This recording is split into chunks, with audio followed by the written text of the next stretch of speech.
Assalamualaikum warahmatullahi wabarakatuh. Selamat pagi anak-anak. Bagaimana kabarnya? Semoga kita dalam keadaan sehat walafiat dan selalu dalam lindungan Allah Subhanahu wa Ta'ala. Baik, sebelum kita memulai pelajaran pada hari ini, kita berdoa terlebih dahulu. Berdoa mulai.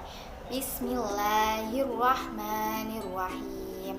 Raditu billahi rabba wa bil islami dina wa bi muhammadin nabiyya wa rasula rabbi zidni ilma warzuqni fahma amin. Kemudian sebelum ibu menjelaskan materi, sebaiknya kita menonton video pembelajaran terlebih dahulu. Menurut settingan awal alam semesta, bumi dan segala isinya akan selalu berusaha mencapai keseimbangan. Namun di antara segala jenis makhluk hidup, akal budi kita, manusia, berkembang jauh lebih pesat. Setelah berhasil membangun peradaban dan teknologi canggih, mungkin kita mulai berpikir, jangan-jangan kitalah spesies terhebat yang ditakdirkan untuk menguasai bumi. Inilah konsep antroposentrik yang mengawali kehancuran bumi. Demi memenuhi kebutuhan pribadi, kita tanpa sadar telah merusak keseimbangan dengan alam. Saat ini ada sekitar 7,5 miliar manusia di bumi dan semuanya butuh makan. Akhirnya kita mencoba menghasilkan makanan sebanyak-banyaknya tanpa peduli dampaknya pada lingkungan. Kita mulai menebang dan membakar hutan untuk membuka lahan pertanian. Setiap harinya ada hutan seluas seluruh area Monas yang lenyap. Kita tidak sadar bahwa satu orang butuh oksigen yang dihasilkan oleh setidaknya 22 pohon. Yang kita lakukan justru sebaliknya. Selanjutnya lahan yang sudah dibuka kita tanami terus-menerus sambil kita beri pupuk-pupuk kimia supaya subur. Nyatanya kita justru membuat tanah jadi asam dan tak bisa ditanami lagi. Cara kita memanfaatkan hewan juga sama parahnya. Sejak munculnya manusia 200.000 tahun lalu, sudah tak terhitung jumlah hewan yang punah karena kita buru atau kita rusak habitatnya. Kemudian di masa kini ternak sapi ala industri modern menghasilkan metana yang efek rumah kacanya lebih dahsyat dari karbon dioksida. Sisa-sisa pakan ikan yang mengendap di tambak juga meracuni air dengan senyawa kimia seperti amoniak. Limbah tambak mungkin cuma satu dari sekian limbah lain yang seenaknya kita buang ke sungai, danau, dan laut. Sementara itu, kita masih seenaknya menyedot air tanah mentang-mentang bumi terdiri dari banyak sekali air. Padahal, nyatanya hanya sedikit sekali jumlah air yang sesungguhnya bisa kita minum. Bukan cuma di air, kita juga telah mencemari udara dengan berbagai jenis gas. Misalnya gas-gas yang kita pakai untuk pendingin ruangan dan aneka spray. Gas-gas inilah penyebab menipisnya lapisan ozon di stratosfer. Padahal lapisan ozon dapat melindungi bumi dari radiasi sinar ultraviolet berbahaya. Penggunaan bahan bakar fosil pada pabrik-pabrik, pembangkit listrik, dan kendaraan-kendaraan bermotor kita juga menyumbangkan banyak sekali emisi karbon. Gas-gas ini bukan cuma mengganggu pernapasan kita, tapi juga menambah gas rumah kaca yang memperparah pemanasan global.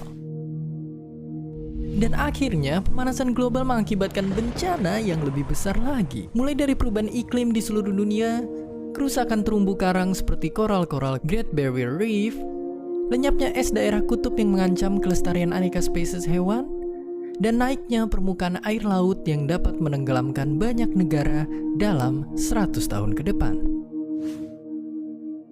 Sayangnya, masih saja ada orang yang ogah mengakui masalah lingkungan cuma gara-gara kepentingan politis dan ekonomis. Atau mungkin pura-pura peduli padahal cuma mencari keuntungan pribadi. Sekarang kita tahu masa depan yang menanti anak cucu kita nanti di bumi. Pertanyaannya, apakah kita cuma akan pasrah menerimanya? Dan seperti biasa, terima kasih.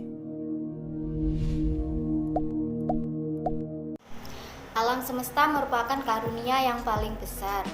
Untuk itu Allah Subhanahu wa Ta'ala menyuruh kita untuk memanfaatkannya dan selalu senantiasa bersyukur kepadanya. Akan tetapi pada kenyataannya justru banyak kerusakan yang terjadi di sana sini akibat perbuatan orang-orang yang munafik.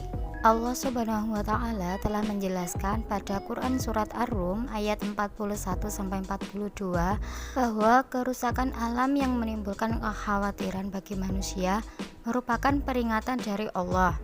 Dan juga Allah menyuruh kita untuk menengok kembali kisah-kisah umat terdahulu yang binasa karena ingkar kepada Allah. Selain itu, Allah juga menerangkan pada Quran surat Al-Baqarah ayat 204-206 bahwasanya perbuatan merusak itu merupakan perbuatan orang yang munafik.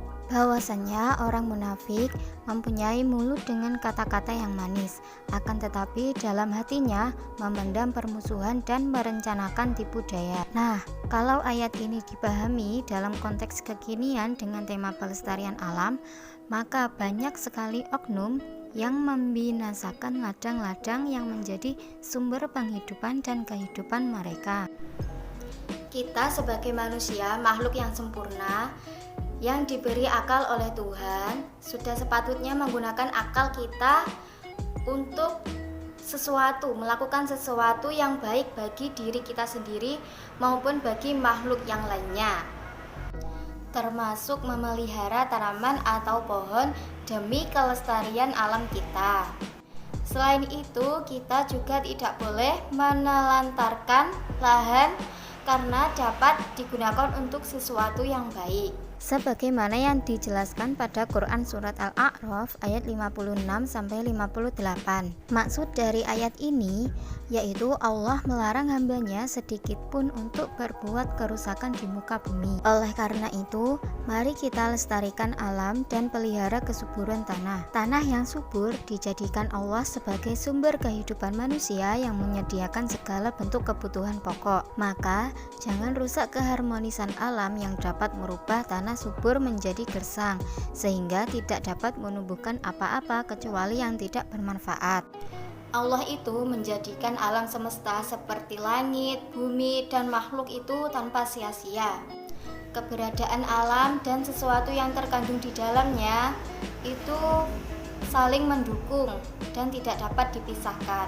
Secara keseluruhan, alam itu saling membutuhkan, saling melengkapi, dan kesemuanya itu diciptakan oleh Allah atas rahmat yang tidak ternilai karunia-Nya.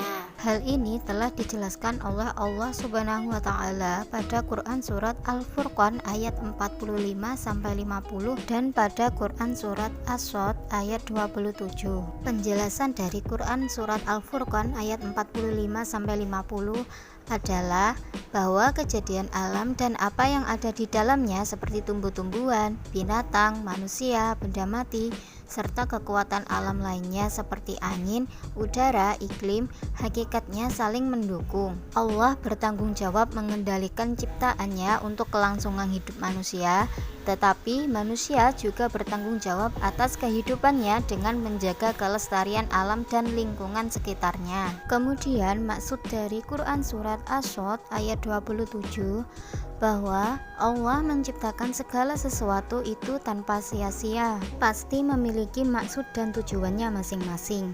Seperti halnya manusia yang tidak dapat hidup sendirian dan memerlukan makhluk lain untuk kehidupannya, seperti tumbuhan dan hewan untuk mendapatkan oksigen dan makanan. Ayat ini juga mengandung pesan bagi manusia untuk berhati-hati dalam menentukan kebijakan dan tindakan, supaya tidak menimbulkan kerusakan yang mengancam keharmonisan alam. Rasulullah Shallallahu Alaihi Wasallam juga menyuruh untuk menanam pohon. Bahkan Rasulullah sendiri memuji bahwa perbuatan ini termasuk perbuatan yang terpuji.